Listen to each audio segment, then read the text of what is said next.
Assalamualaikum warahmatullahi wabarakatuh. Alhamdulillah wassalatu wassalamu ala rasulillah. La hawla wa la quwata illa billah. Amma ba'd. Baiklah anak-anakku semuanya, bagaimana kabar kalian semuanya? Saya harap kalian semuanya dalam keadaan sehat walafiat. Baiklah anak-anakku semua yang saya banggakan, untuk pelajaran kali ini nanti akan ada uji pemahaman pelajaran 2 yang bisa kamu lihat pada kolom penugasan. Sebelum pada mengerjakan kolom penugasan, ada rangkuman singkat atau rangkuman materi tentang pelajaran 2 yang berisi bahwa Asmaul Husna adalah nama-nama yang baik bagi Allah yang jumlahnya ada 99. Di dalam kelas 5 kita mempelajari Al-Hayyu, Al-Qayyum. Al-Hayyu artinya Allah yang maha hidup, Al-Qayyum artinya Allah yang maha berdiri sendiri, kemudian Al-Ahad artinya Allah maha esa, As-Samad artinya Allah maha dibutuhkan. Kemudian Al-Qayyum Allah maha mandiri. Apa yang bisa kita teladani dari sifat Al-Qayyum adalah ketika kita mengamalkan Asmaul Husna Al-Qayyum, berarti kita seperti melakukan segala sesuatu dengan mandiri, seperti ketika kita habis tidur, kita merapikan tempat tidur kita sendiri.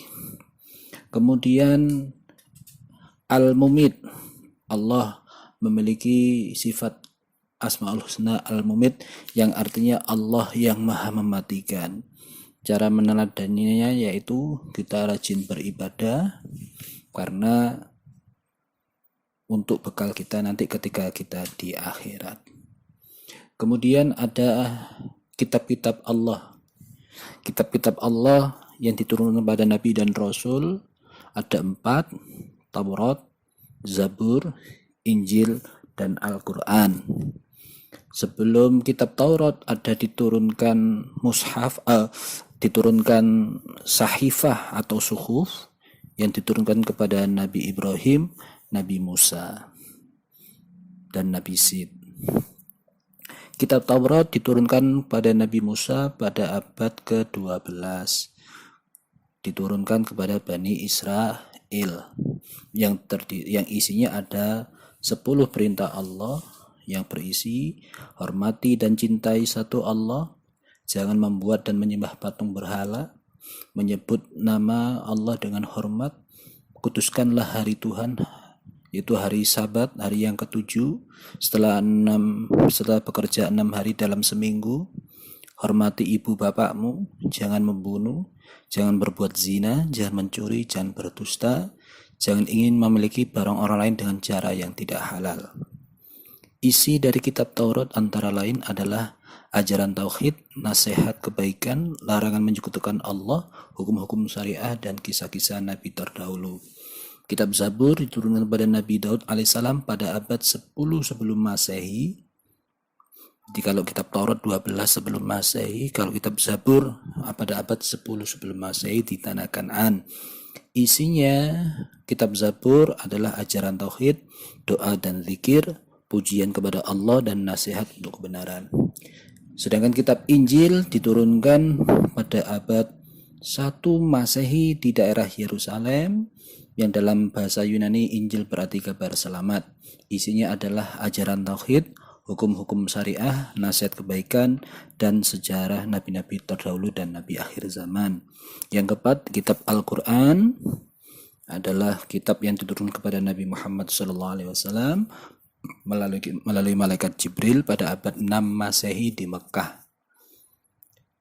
Kemudian diturunkan ketika Nabi Muhammad pada usia 40 tahun, yang terdiri dari 114 surah, terbagi dalam 30 juz, dan terdiri dari 6.236 ayat. Isi pokok Al-Quran adalah akidah, ibadah, akhlak, tarikh, muamalah, janji dan ancaman Allah, dan ilmu pengetahuan. Nama-nama lain Al-Quran adalah Al-Kitab, Al-Furqan, Al-Dzikr, Al-Mau'idah, Al-Shifa, Al-Hakim, Al-Hikmah, Al-Huda, At-Tanjil, Ar-Rahmah, Ar-Ruh, Al-Bayan, Al-Kalam, Al-Bushrah, An-Nur, Al-Basair, Al-Balaghah. Kemudian kedudukan Al-Quran terhadap kitab-kitab Allah yang lain adalah A. Sebagai menghapus kitab-kitab Allah sebelumnya, baik dari segi redaksi maupun hukum-hukum. B. Hukum-hukum yang terdapat dalam kitab sebelumnya khusus untuk umat saat itu saja. C. Hukum dalam Al-Quran berlaku untuk siapa saja dan kapan saja. D. Al-Quran selalu dijaga kebenarannya oleh Allah. E. Isi Al-Quran lebih lengkap daripada kitab-kitab sebelumnya. F. Al-Quran sebagai batu ujian terhadap kitab-kitab sebelumnya. Keistimewaan Al-Quran. Al-Quran sebagai kitab suci yang terakhir dan terjamin keasliannya. B. Al-Quran memiliki kandungan yang paling lengkap dan sempurna. C. Al-Quran tidak dapat ditiru dan dimasuki oleh ide-ide manusia yang ingin menyimpangkannya karena Allah selalu memeliharanya. D. Al-Quran isinya sesuai dengan perkembangan zaman dan berlaku sepanjang masa dan untuk seluruh umat manusia. E. Membaca dan mempelajari isi Al-Quran adalah ibadah. Baiklah anak-anakku semuanya, itulah sekilas rangkuman tentang pelajaran 2 mengenai Asmaul Husna dan kitab-kitab Allah. Sekarang silakan kamu kerjakan tugas yang ada di kolom penugasan. Mudah-mudahan bermanfaat dan mudah-mudahan kita semuanya tetap dilindungi oleh Allah Subhanahu wa taala. Kurang lebihnya mohon maaf. Akhir kata, wassalamualaikum warahmatullahi wabarakatuh.